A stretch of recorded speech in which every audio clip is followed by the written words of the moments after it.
Proteins are the unsung heroes of our cells. They control everything from how we digest food to how we fight off infections. But how do they do it? Today on Cell Talk, we're going to explore protein activity and cellular metabolism, uncovering the secrets behind how proteins keep us going. Every protein has a unique shape, and that shape allows it to bind specific molecules. These spots on the protein where molecules attach are called binding sites. You can think of it like a lock and key. The protein is the lock and only the right key or molecule can fit in. Let's talk about binding site characteristics. Before moving on towards that, you should know about how ligand or molecule or that ion attaches or bind itself to the specific region.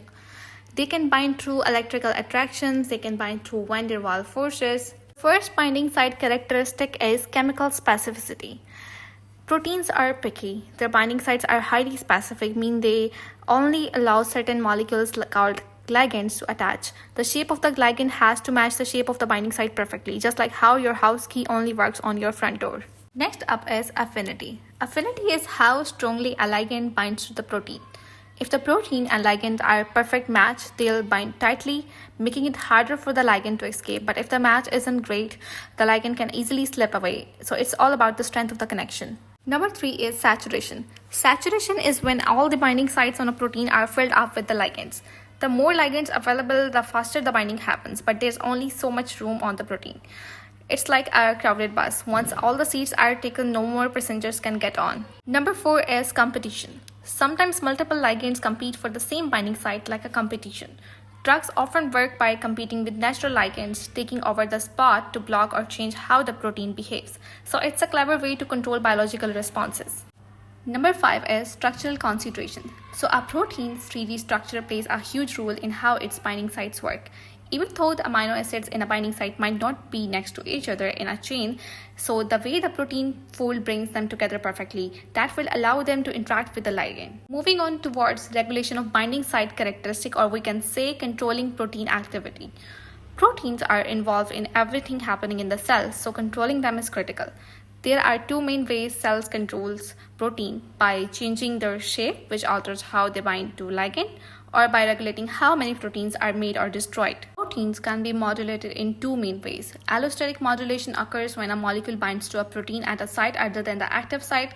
It will change its shape. And covalent modulation involves adding or removing a chemical group to alter the protein shape and function. Let's make it clear through this visual diagram. Let's start with the allosteric modulation first. So this happens when a molecule called a modulator binds to a protein at a special site known as the regulatory site. So this isn't the usual spot where the protein's main function occurs, but when the modulator binds here, it changes the shape of the protein.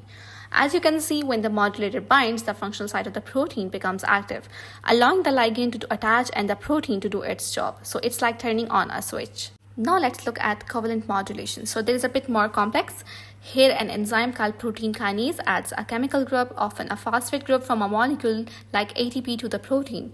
This chemical changes alters the protein shape just like with allosteric modulation, but in this case it's due to a covalent bond. This can activate or deactivate the protein depending on the situation. And just like how the protein was modified, another enzyme, phosphoprotein phosphatase, can remove that phosphate group to reverse the change. So whether it's allosteric modulation or covalent modulation, this processes help our cells stay in control, making sure proteins are working when and how they are supposed to. Let's just discuss about chemical reactions. Proteins also help speed up chemical reactions in the cell by breaking chemical bonds in molecules and forming new ones.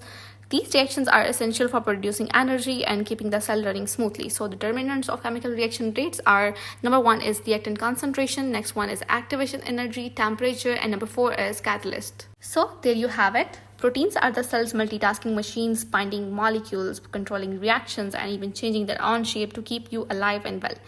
Thank you so much for watching. Stay tuned to We'll Talk for more amazing insights into how your body works.